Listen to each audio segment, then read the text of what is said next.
যে সূরাটাকে আল্লাহর হাবিব বলেছেন উম্মুল কোরআন, মানে কোরআনের মা। পুরো কোরআনে আল্লাহ তাআলা যা যা বলেছেন এই ছোট্ট সূরার মাঝে, সংক্ষিপ্ত একটা সূরার মাঝে সেই পুরো কথার সামারি তিনি ঢুকিয়ে দিয়েছেন। সুবহানাল্লাহ পড়েন। এই ছোট্ট সূরাটা পড়ে আপনি যা যা বুঝবেন, পুরো কোরআনটা রিসার্চ করে আপনি ঠিক তাই তাই পাবেন। এই সূরাটা আমাদের অলমোস্ট সবার মুখস্থ আছে, কিন্তু এই ছোট্ট সূরাতে আল্লাহ তাআলা আমাদেরকে কি কি ইনস্ট্রাকশন দিয়েছেন, কি কি গাইডলাইন দিয়েছেন আমরা কেউ জানি না, আমরা অনেকেই জানি না। তো এই জন্য আমি ভাবলাম যে হুট করে যেহেতু আমাকে দাঁড় করিয়ে দেওয়া হয়েছে, এই ছোট্ট সূরাটা যেহেতু আমাদের প্রত্যেকের লাগে, এই সূরা ছাড়া সালাতই হয় না, এই জন্য এই সূরাতে আল্লাহ তাআলা আমাদেরকে কি কি ইনস্ট্রাকশন দিয়েছেন, দিক নির্দেশনা, এই সংক্ষিপ্ত সময় আপনাদের সাথে আমি শেয়ার করবো ইনশাআল্লাহ। আরবিতে বলে খায়রুল কালামি মা কাল্লা ওয়া দাল্লা, সর্বোত্তম আলোচনা সেটাই যেটা হবে precise in wording but comprehensive in meaning, যে আলোচনায় কথা হবে কম কিন্তু আবেদন হবে অনেক বেশি। এজন্য সংক্ষেপে আমি এক স্টেপ বাই স্টেপ গ্রাজুয়ালি এই 7টি আয়াত থেকে কথা বলবো, আপনারা একটু মনোযোগ দিয়ে শুনবেন ইনশাআল্লাহ। তো আশা করি অলরেডি আপনারা বুঝতে পেরেছেন যে কোন সূরা থেকে আমরা কথা বলবো। সূরাটার নাম হচ্ছে সূরাতুল ফাতিহা। আওয়াজ করে বলেন তো সূরাটার নাম? সূরাতুল ফাতিহা। হয়তো এর আগেও আপনারা অনেকের মুখে এই সূরা থেকে আলোচনা শুনেছেন, কিন্তু আমি এতটুকু আপনাদেরকে ইনশিওর করতে পারি, মনোযোগ দিয়ে যদি আলোচনাটা শোনেন আপনি কিছু না কিছু নতুন শিখবেন ইনশাআল্লাহ। কারণ লা তুহসা আজাইবুহু ওয়ালা তাবলা গরাইবুহু, এই কোরআনের আশ্চর্যান্বিতার কোনো শেষ নাই। এই কোরআনটা কোনোদিন পুরনো হয় না। এটা আপনি যতই পড়বেন, যতই রিসার্চ করবেন, ততই নতুন নতুন জ্ঞানের দ্বার আপনার জন্য খুলে দিবেন কে? এজন্য আসেন একটু মনোযোগ দিয়ে শোনার চেষ্টা করি। প্রথম আল্লাহ তাআলা যে আয়াতটি নাজিল করেছেন এই সূরাতে, সেটা হচ্ছে আলহামদুলিল্লাহি রাব্বিল আলামিন, অর্থাৎ সমস্ত প্রশংসা, যাবতীয় গুণগান, মহিয়ান গরিয়ান কৃপানিধান আল্লাহ রাব্বুল আলামিনের জন্য। বলেন তো সমস্ত প্রশংসা কার জন্য? এই প্রথম আয়াতে আমাদের জন্য যে শিক্ষণীয় বিষয়টা রয়েছে সেটা হচ্ছে আমরা যেন সুখে দুঃখে সর্বাবস্থায় আল্লাহ তাআলার প্রশংসা করি। আমি আবারও বলছি, আমরা যেন সুখে দুঃখে সর্বাবস্থায় আল্লাহ তাআলার প্রশংসা করি। আর কেনই বা করবো না বলেন? ওয়া আসবাগা আলাইকুম নিআমাহু যাহিরাতাও ওয়া বাতিনা, প্রকাশ্য অপ্রকাশ্য, দেখা যায় দেখা যায় না, এমন অসংখ্য নেয়ামত দিয়ে আমাদের জীবনটাকে ভরিয়ে দিয়েছেন কে? আল্লাহ। যে আমাদেরকে কত নেয়ামত দিয়েছেন, কত অনুগ্রহ আমাদের উপরে নাজিল করেছেন, আমরা কোনোদিন গুণে শেষ করতে পারবো না। পারবো নাকি ভাই?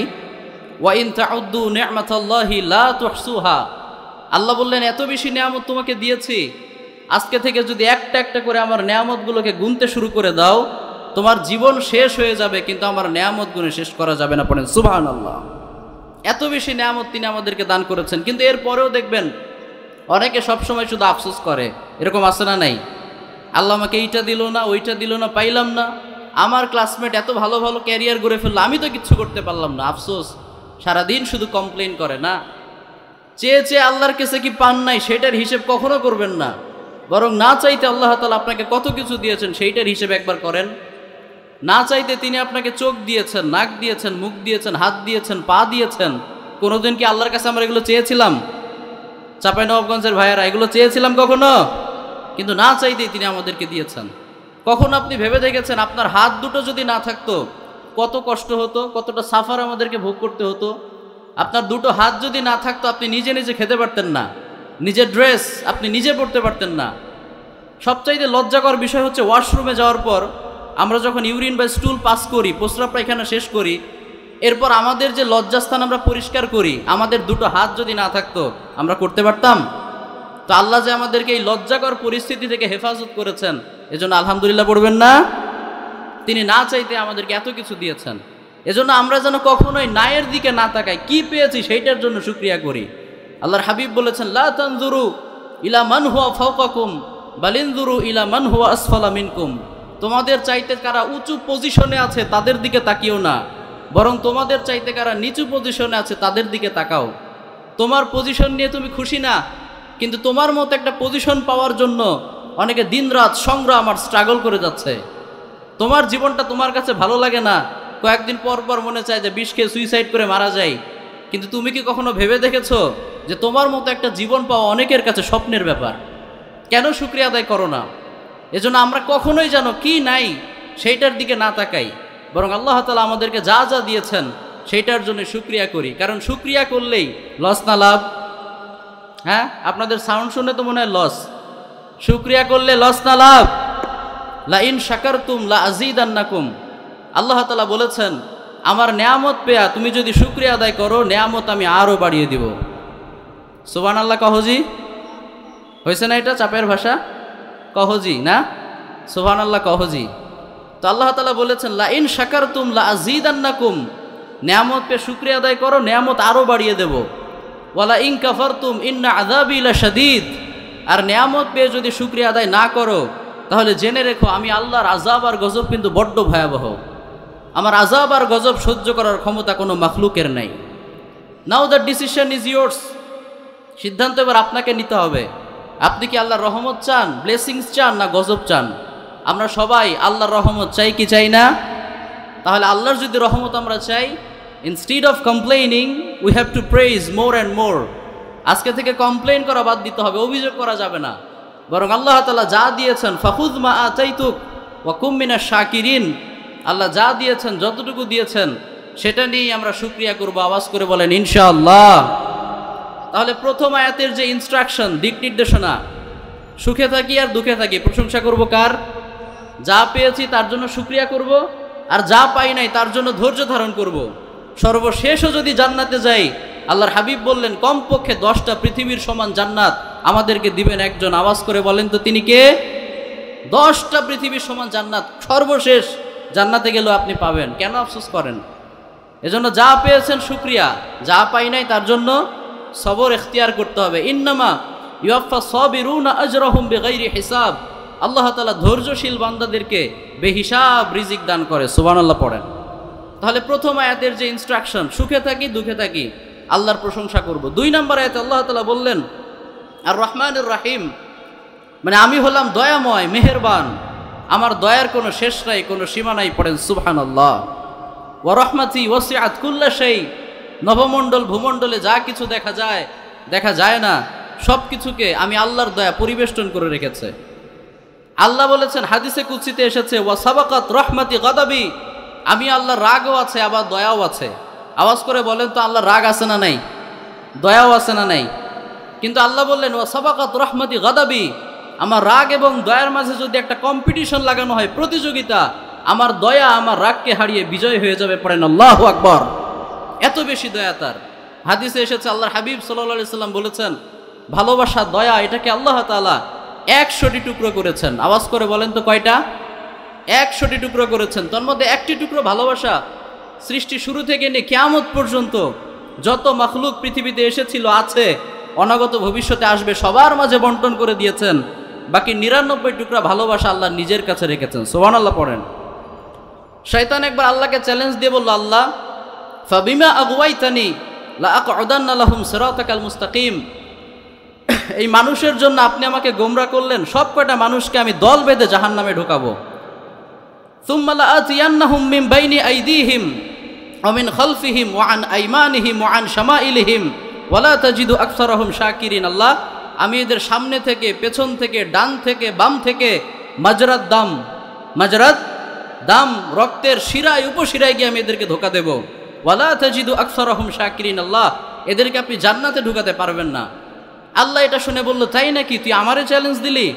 আরে আমারে তো চ্যালেঞ্জ দেওয়া যায় না, কারণ আমি সব রাজার বড় রাজা, মহারাজা। চিল্লায় বলেন ঠিক কিনা? তিনি সব রাজার বড় রাজা, তাকে চ্যালেঞ্জ দেওয়া যায় না। আল্লাহ বলেন ঠিক আছে, এরপরেও যেহেতু তুই আমাকে চ্যালেঞ্জ করলি, ওকে ডান, আই অ্যাকসেপ্ট ইউর চ্যালেঞ্জ। তোর চ্যালেঞ্জ আমি অ্যাকসেপ্ট করলাম। আজকে আমি আল্লাহ একটা ঘোষণা দিলাম, বিইজ্জাতি ওয়া জালালি ওয়ারতিফাই মাকানি লা আগফিরান্না লাহুম মা দামু ইস্তাগফিরুনি। আল্লাহ বললেন আমার ইজ্জতের কসম, আমার জালালিয়াতের কসম, আমার বরত্বের কসম, তুই সারাটা জীবন আমার বান্দাকে দিয়ে অন্যায় কাজ করাবি, আর জীবনের কোনো এক ক্ষণে গিয়ে সে অনুতপ্ত হয়ে দুফোঁটা চোখের পানি ফেলে আমার কাছে ক্ষমা চাইবে। ক্ষমা চাওয়ার সাথে সাথে আমি আল্লাহ তার জীবনের সব গুনাহ মাফ করে দেব। সুবহানাল্লাহ পড়তে পারলেন না? গাফিরিজ যামবি ওয়া কাবিলিত তাওব, আল্লাহ যদি কাউকে মাফ করে, কারো ঠেকানোর আছে? কারো ঠেকানো নাই। কত ভালোবাসেন, বাট আফসোস ওই আল্লাহকে আজকে আমরা ভালোবাসি না। যে আল্লাহ আমাকে সব দিলেন, সেই আল্লাহর জন্য আমরা ডেইলি 5 ওয়াক্ত সালাতের জন্য 1টা ঘন্টা সময় দিতে পারি না। কত বড় নিমক হারাম আমরা। আল্লাহ আমাদেরকে সঠিক বুঝ দান করুক, আমরা পড়ি আমিন।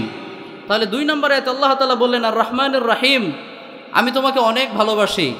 তার মানে আল্লাহ যেহেতু আমাকে সবচাইতে বেশি ভালোবাসে, আমাদেরও উচিত জীবনের সবটুকু ভালোবাসা কাকে দেওয়া? আর একটু জোরে বলতে হবে, কাকে দেওয়া? আমার মায়ের চেয়েও আমাকে বেশি ভালোবাসে কে বলেন তো?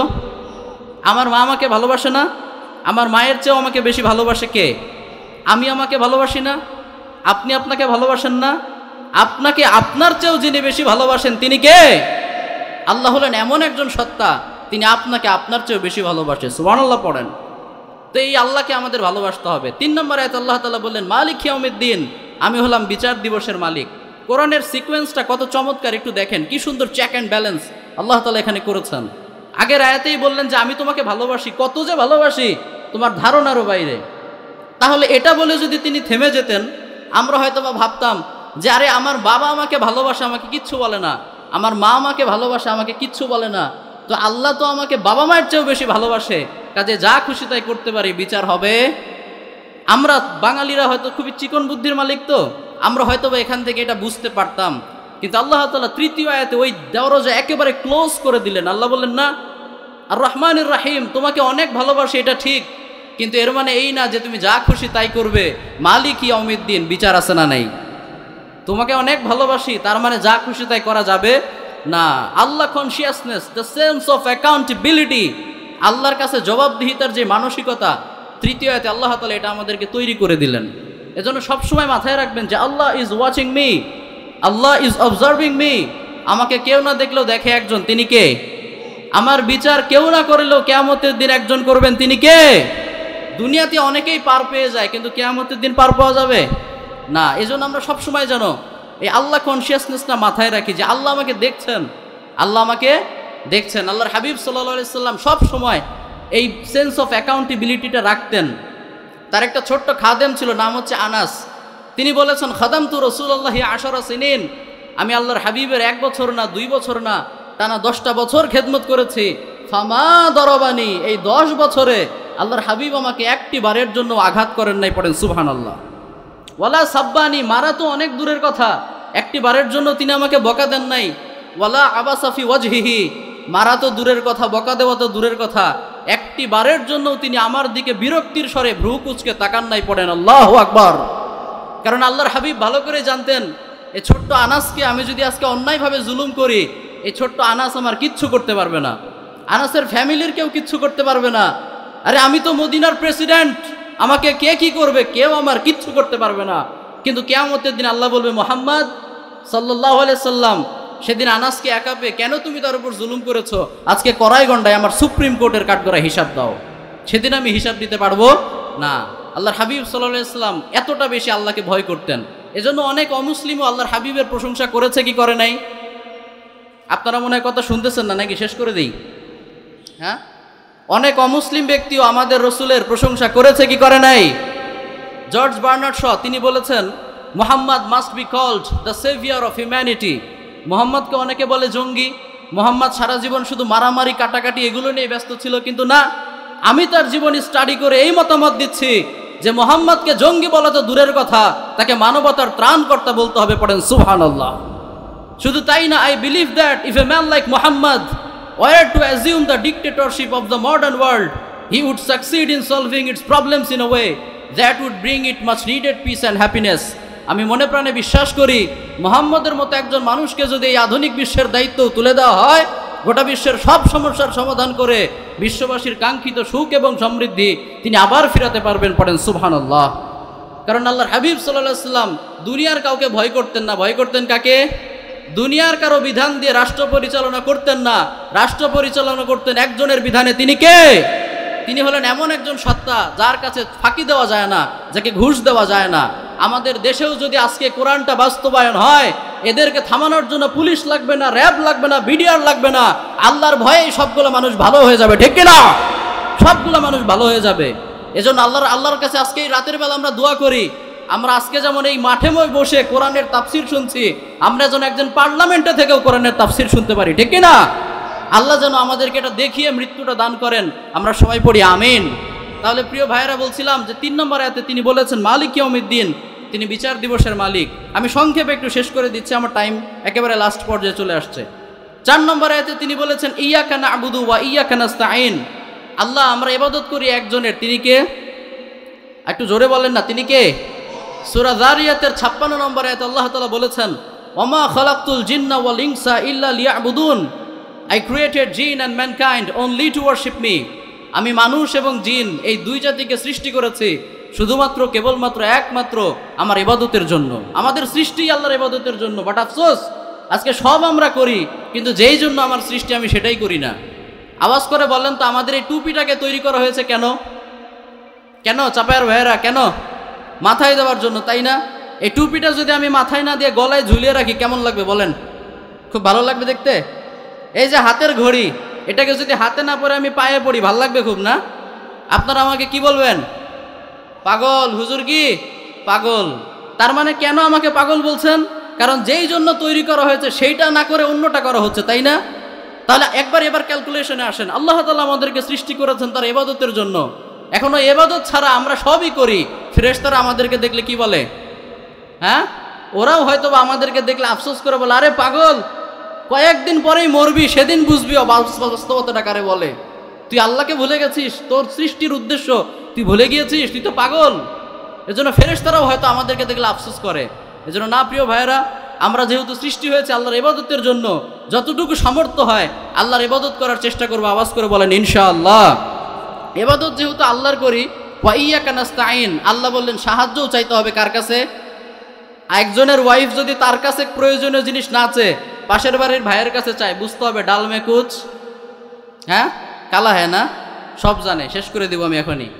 একজনের ওয়াইফ যদি তার কাছে প্রয়োজনীয় জিনিস না চেয়ে সবসময় খালি পাশের বাড়ির ভাইয়ের কাছে চায়, বুঝতে হবে ডাল মে কুচ কালা হ্যাঁ। সহজ বাংলায় আমরা এটারে বলি পরকিয়া। তো আপনি যদি আল্লাহর ইবাদত করে ওই খাজা বাবার কাছে চান, গাজা বাবার কাছে চান, বিপদে পড়লেই অমুক পীরের ওসিলা দেন, এটাও এক ধরনের পরকিয়ার মতোই হয়ে যায় প্রিয় ভাইয়েরা। এটা জাস্ট বোঝানোর স্বার্থে বলছি। ইসলামিক টার্মিনোলজি অনুযায়ী এটাকে বলে শিরক। আর এই শিরকের গুনাহ আল্লাহ কখনো মাফ করে? আপনি তওবা করে না মারা গেলে আপনি যতই বড় হাজি হন, যতই বড় গাজী হন, আপনাকে জাহান্নামে চিরস্থায়ীভাবে থাকতে হবে।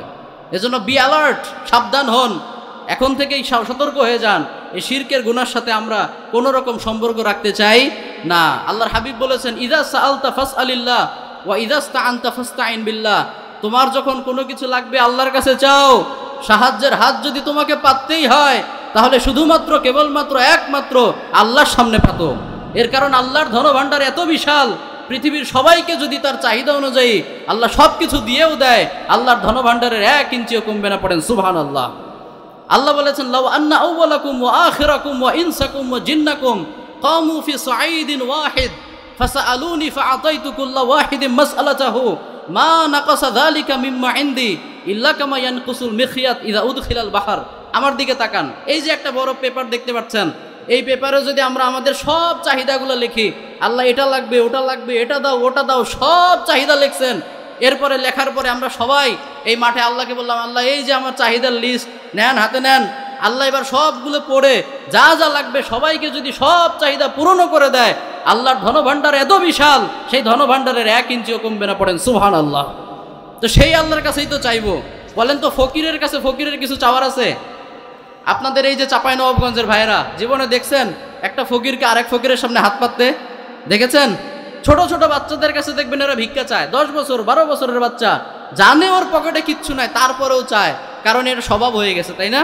ছোট বাচ্চার কাছেও চাইবে। কিন্তু আপনি কখনো দেখবেন না যে রাস্তার এক মোড় দিয়ে এক ফকির যায়, আরেক মোড় দিয়ে আরেক ফকির আসে, এক ফকিরকে কখনো দেখবেন না আরেক ফকিরের সামনে হাত পাততে। এর কারণ ফকিরেরও একটা প্রেস্টিজ আছে, না নাই?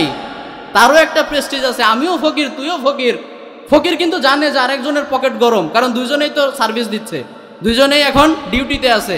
ভালো করেই জানে যে ওই ফকিরেরও পকেট গরম, কিন্তু ভুলেও সে আরেক ফকিরের কাছে চাইবে না। তারও একটা পার্সোনালিটি আছে, তারও একটা ব্যক্তিত্ব আছে, তারও একটা আত্মসম্মান আছে, কিন্তু আমাদের আজকে নাই। না প্রিয় ভাইয়েরা, ফকিরের কাছে কিচ্ছু চাওয়ার নাই। আমরা সবাই ফকির। ধনীকে আনতুমুল ফুকারাউ ইলাল্লাহ ওয়াল্লাহু হুয়াল গনিয়ুল হামিদ। আল্লাহ বললেন তোমরা সবাই ফকির, ধনী হলাম আমি একমাত্র আল্লাহ। পড়েন সুবহানাল্লাহ। এজন্য সব কিছু চাইবো কার কাছে? তাহলে ইয়্যাকা না'বুদু, আল্লাহর ইবাদত করি, ওয়া ইয়্যাকা নাস্তাঈন, আল্লাহর কাছেই সাহায্য চাই। এরপরে আল্লাহ তাআলা বললেন ইহদিনাস সিরাতাল মুস্তাকিম, O Allah show us the right path, show us the correct path, show us the straight path. Allah আপনি আমাদেরকে সঠিক সরল সোজা পথটা দেখান। আওয়াজ করে বলেন তো, আমাদের এই যে ইসলামের পথ সিরাতে মুস্তাকিম, এটা কি সোজা না বাঁকা? বাঁকা না সোজা? এটা একেবারে সোজা, এখানে একেবারে স্ট্রেট ফরওয়ার্ড, এখানে কোনো ইউটার্ন নাই, কোনো চৌমোহনী নাই, কিচ্ছু নাই। আপনি পৃথিবীতে কালেমা পড়ে বিসমিল্লাহ বলে এই রাস্তায় হাঁটা শুরু করবেন, হাঁটতে হাঁটতে রাস্তার মাথায় গিয়ে দেখবেন আল্লাহ তাআলা আপনার জন্য জান্নাতুল ফেরদৌসের গেট খুলে রেখে দিয়েছেন। এত সোজা রাস্তা, কোনো রাস্তা বাঁকা তারা নাই। আল্লাহর হাবিব সাল্লাল্লাহু আলাইহি ওয়াসাল্লাম এটাই আমাদেরকে শিখিয়েছেন। এজন্য আল্লাহ বলেন ইহদিনাস সিরাতাল মুস্তাকিম, আল্লাহ আপনি আমাদেরকে সঠিক সরল সোজা পথটা দেখান। সিরাতাল্লাযীনা আনআমতা আলাইহিম, কেন তাদের পথে হাঁটবো? কারণ পৃথিবীতে যত নিয়ামতপ্রাপ্ত বান্দারা ছিলেন, যত শ্রেষ্ঠ মানুষেরা ছিলেন, সবাই এই ইসলাম নামের পথের প্রতীক ছিলেন। সব নবীরা কোন পথের প্রতীক ছিলেন বলেন তো? ইসলাম নামক পথের প্রতীক ছিলেন। আর তাদেরকেই তো আমরা ফলো করি। কি বলেন? আমরা কি নায়ক নায়িকাদেরকে ফলো করি না নবী রাসূলদেরকে করি? কোনো নায়ক নায়িকা আমাদের মডেল নয়, কোনো গায়ক গায়িকা আমাদের মডেল নয়। আমাদের মডেল হলেন বিশ্বনবী মুহাম্মদুর রাসূলুল্লাহ সাল্লাল্লাহু আলাইহি ওয়াসাল্লাম, তিনি আমাদের মডেল, তাকে আমরা ফলো করি। আজকে আফসোস, ভেরি সরি টু সে, দেখবেন আমরা আজকে তাদেরকে না করে কি করি? গায়রিল মাগদুবি আলাইহিম ওয়ালাদ দাল্লিন। প্রত্যেক দিন সালাতে বলি আল্লাহ, ইহুদি খ্রিস্টানদের পথে আমরা চলতে চাই না, বাট লাইফ স্টাইল দেখলে আমাদের পুরোটা ইহুদি খ্রিস্টানদের মতোই লাগে। তাদের মতো চলাফেরা, তাদের মতো ড্রেস আপ, তাদের মতো হেয়ার কাট, সব কিছু আমরা আজকে তাদেরকে ফলো করতে শুরু করেছি। বাট আপনি যদি একটু গুগল করেন তাহলে দেখবেন যে বাইরের দেশের অমুসলিমরা আজকে ইসলামের ছায়াতলে আসছে, আর আমার দেশের যুবকেরা, মুসলিম ঘরের যুবকেরা আজকে বস্তাপচা সংস্কৃতি গ্রহণ করছে। এর চাইতে বড় আফসোস আর কি হতে পারে? 2 দিন পর পর ভূমিকম্প দেখেন না? 2 দিন পর পর ধর্ষণ, রাহাজানি দেখেন না? এগুলো কেন? এগুলো আমাদের হাতের কামাই। যহারাল ফাসাদ ফিল বাররি ওয়াল বাহর বিমা কাসাবাত আইদিন নাস। এগুলো প্রাকৃতিক দুর্যোগ না, এগুলো এমনি এমনি আসে না, এগুলো দেয় একজন। আওয়াজ করে বলেন তো তিনি কে? এজন্য আমাদেরকে ইসলামের দিকে ফিরে আসতে হবে। Come back to Islam. আসেন ইসলামের বিধানগুলো আমরা ফলো করি। এটা হচ্ছে একটা টাইমলেস রিলিজিয়ান। এটা সময়কে ছাপিয়ে, কালকে ছাপিয়ে কিয়ামত পর্যন্ত সকল সময়ের জন্য সমাধান এই ইসলামে আছে না নাই? সব কিছুর সমাধান এই ইসলামে আছে। আজকে আপনি খেয়াল করে দেখেন, অমুসলিমরা আমাদের ইসলামের কত প্রশংসা করছে। মাইকেল এইচ হার্ট একটা বই লিখেছেন, নাম হচ্ছে the 100 ranking of the most influential persons in history. ইতিহাসের সবচাইতে অনুপ্রেরণাদায়ক 100 জন মনীষীর জীবনী তিনি রচনা করেছেন। সেখানে তিনি জীবনী এনেছেন স্যার আলবার্ট আইনস্টাইনের, স্যার আইজাক নিউটনের। এমনকি তিনি যেহেতু খ্রিস্টান ধর্মের মানুষ, তার খ্রিস্টান ধর্মের যিনি লিডার, যিনি নবী, জেসাস ক্রাইস্ট, যিশু খ্রিস্ট, যাকে আমরা বলি ঈসা আলাইহিস সালাম, তার জীবনীও এনেছেন। কিন্তু র্যাঙ্কিংয়ে যাকে ফার্স্ট রেখেছেন, বইয়ের শুরুতেই যে মানুষটার জীবনী এনেছেন, তিনি আর কেউ না, তিনি হলেন আমার নবী, আপনার নবী, বিশ্ব নবী মুহাম্মদুর রাসূলুল্লাহ সাল্লাল্লাহু আলাইহি সাল্লাম। একজন খ্রিস্টান আমার নবীর জীবনীটা বইয়ের শুরুতে আনে। আর আজকে আমরা আমাদের নবীকে চিনি না। আজকে আমরা অন্যদেরকে ফলো করতে শুরু করেছি না। এই ইসলামটাকে আমাদেরকে ফলো করতে হবে। আপনি গুগলে সার্চ করলে দেখবেন বাইরের বিশ্বে হিপ হপ স্টাইলের ছেলে মেয়েগুলো ইসলাম কবুল করে তারা ইসলামের দাওয়াতি কাজ করছে। হিপ হপ স্টাইলের ছেলেদের কাছে গিয়ে যুবক ভাইয়েরা কোরআনের একটা পিস নিয়ে গিয়ে বলে, do you know what is Islam? তুমি কি জানো ইসলাম কি? Do you know who is your creator? তুমি কি জানো তোমার স্রষ্টা কি? Do you have any idea about prophet Mohammad? Prophet Mohammad সম্পর্কে কোনো ধারণা তোমার আছে? তারা বলে যে না, আমরা তো কিছুই জানি না। We want know about it, আমরা জানতে চাই, আমাদেরকে বলেন।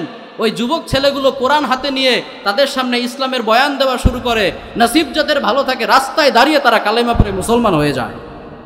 আবার অনেক যুবক ছেলেবেলে কি ইনিশিয়েটিভ আইডিয়া দেখেন, স্ট্রিট দাওয়া শুরু করেছে। স্ট্রিট দাওয়া, আজকে গুগলে সার্চ করবেন স্ট্রিট দাওয়া। রাস্তায় দাঁড়িয়ে দাঁড়িয়ে ইউরোপ আমেরিকার হিপ হপ স্টাইলের ছেলেপেলেগুলো, তারা শুধু ইসলাম নিজেরাই মানে না, অন্যদেরকে মানানোর জন্য কি সুন্দর ইনিশিয়েটিভ আইডিয়া দেখেন। প্রত্যেকের গায়ে একটা করে টি শার্ট, লেখা পেছনে MUHAMMAD। বলেন তো কি হয়? কি হয়? মাশাআল্লাহ, চাপায়ের ভাইয়েরা অনেক শিক্ষিত। পেছনে লেখা মুহাম্মদ। এরা কারোর সাথে কোনো কথা বলে না, সমাজের ভালো ভালো কাজ করে, অন্ধকে রাস্তা পার করে দেয়, রাস্তা পরিষ্কার করে, অন্ধকে রাস্তা পার করে, এরকম ভালো ভালো কাজগুলো করে, কারোর সাথে কোনো কথা বলে না। অমুসলিমরা অবাক হয়ে যায়, আমরা টাকা দিয়ে রাস্তা পরিষ্কার রাখতে পারি না, আর এরা ফ্রিতে রাস্তা পরিষ্কার করে দেয়। আমরা সারাদিন এত ব্যস্ত, সুপার বিজি লাইফ লিড করছি, আমরা আয়না দেখার টাইম পাই না, আর এরা অন্ধকে রাস্তা পার করিয়ে দেয়, কারোর সাথে কোনো কথা বলে না। প্রত্যেকের টি শার্টের পেছনে লেখা মোহাম্মদ। Who is Mohammad? এই মোহাম্মদটাকে, এটা কি কোনো অর্গানাইজেশন? এটা কি কোনো সংগঠন? এটা কি কোনো সংস্থা? এটা কি, নাকি এটা কোনো ব্যক্তি? তারা তো জানে না। তারা বাড়িতে গিয়ে কম্পিউটার স্ক্রিনের সামনে বসে যেই না মুহাম্মদ লেখে, সাথে সাথে আমার বিশ্বনবীর নূরানি জীবনীটা তাদের সামনে চলে আসে। তারা পড়তে থাকে, বিশ্বনবীর নূরানি জীবনী পড়তে পড়তে অশ্রু বিসর্জন দেয়। নসিব যাদের ভালো থাকে ওই কম্পিউটার স্ক্রিনের সামনে বসে কালেমা পড়ে মুসলমান হয়ে যায়। পড়েন সুবহানাল্লাহ। অমুসলিম দেশে যদি এইভাবে করতে পারে, তাহলে আমার দেশের 90% মুসলমানের দেশে আমরা কেন দাওয়াতি কাজ করব না? প্রিয় ভাইয়েরা, আজকে থেকে যদি আমরা এই শপথটা নিতে পারি, যতদিন বাঁচবো আমরা নিজেরাও ইসলামের ছায়াতলে থাকবো, অন্যদেরকেও ইসলামের দাওয়াত দিব, তখনই আমার আলোচনা সার্থক হবে। আপনারা সবাই রাজি আছেন তো ইনশাআল্লাহ? আল্লাহ আমাদের সবাইকে কবুল করুক, আমরা পড়ি আমিন। আমি সংক্ষেপে একবার সামারিটা বলে দেই, এটা বুঝলে পুরো আলোচনাটা বুঝে যাবেন। আমার সাথে একটু কোঅপারেট করেন, আমি প্রশ্ন করি উত্তর দেন। প্রথমেই বলেছি সুখে থাকি দুঃখে থাকি প্রশংসা করব কার? আর একটু জোরে, কার? আল্লাহর চাইতে আমাদেরকে কেউ বেশি ভালোবাসতে পারবে? তার মানে যা খুশি তাই করা যাবে না? ভালোবাসে তো, সমস্যা কি? যা খুশি তাই করা যাবে? মালিক ইয়াউমিদ্দিন, বিচার দিবসও আছে না নাই? ওই দিন খেলা হবে। ওই দিন কি হবে? যালিকা ইয়াউমুত তাগাবুন, ওই দিন হবে ফাইনাল খেলা। দুনিয়াতে তোমরা যারা ভুলভাল খেলা খেলেছো, তোমরা যারা ফাউল করেছো, দুনিয়াতে তোমরা পালিয়ে বেঁচে গিয়েছো, পরকালে তোমরা বাঁচতে পারবে না, ঠিক কিনা? সেই দিন বাঁচা যাবে না। যালিকা ইয়াউমুত তাগাবুন, ওই দিন কিন্তু ফাইনাল খেলা হবে। তার মানে আমরা, আল্লাহ ভালোবাসে, তার মানে যা খুশি তাই করা যাবে না। ইবাদত করি কার বলেন তো? তাহলে সাহায্য চাইবো কার কাছে?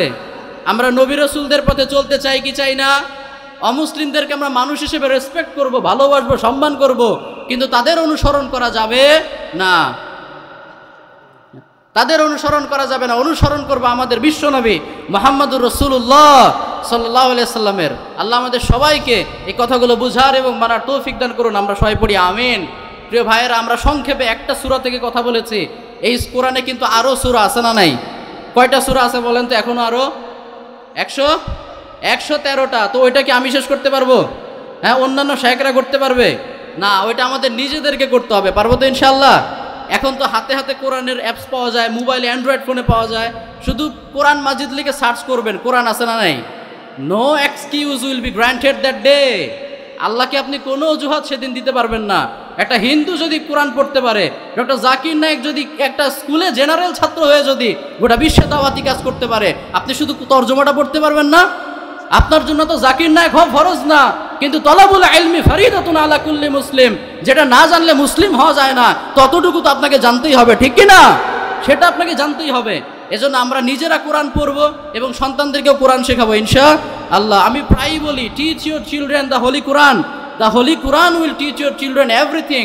কোরআন, সন্তানকে শুধু কোরআনটা শেখান, এই কোরআনটাই আপনার সন্তানকে সব শিখিয়ে দিবে ইনশাআল্লাহ। কোরআনে বর্ণিত cosmic symbols, natural phenomena, scientific ইন্ডিকেশনসগুলো পড়লে অবাক হয়ে যাবেন। নিজেরাও পড়বেন, সন্তানদেরকেও পড়াবেন। স্কুলে যারা পড়াশোনা করো যুবক ভাইরা, তোমরাও পড়াশোনা করবা। কোরআনটা একটু খুলে দেখবা, আল্লাহ কি সুন্দর ফিজিক্সের আলোচনা করেছেন, chemistry, biology, geology, zoology, hydrology, কি সুন্দর আলোচনা। পড়লে তোমার কপালটা আল্লাহর জন্য সেজদায় অবনত হতে বাধ্য হবে। এত সুন্দর আলোচনা করেছেন, কারণ মহাবিশ্বের স্রষ্টা এটা নাজিল করেছেন, তিনি আমাদের চেয়ে অনেক ভালো বুঝেন।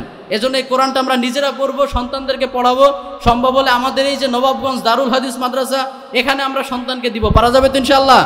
আপনার সন্তান না থাকলে বা যদি মেয়ে থাকে, মেয়েদের তো শাখা নাই না, মেয়েদের শাখা তো আপাতত নাই। ছেলে থাকলে দিবেন, যারা রিলেটিভস আছে, আত্মীয় স্বজন, তাদেরকে দিবেন। আমিও কিন্তু এখানকার ছাত্র, আপনারা শুরুতেই শুনেছেন 2022 সালে আমি এখানে পড়াশোনা শেষ করেছি আলহামদুলিল্লাহ। তো আমি আজকের মতো আমার আলোচনা এখানে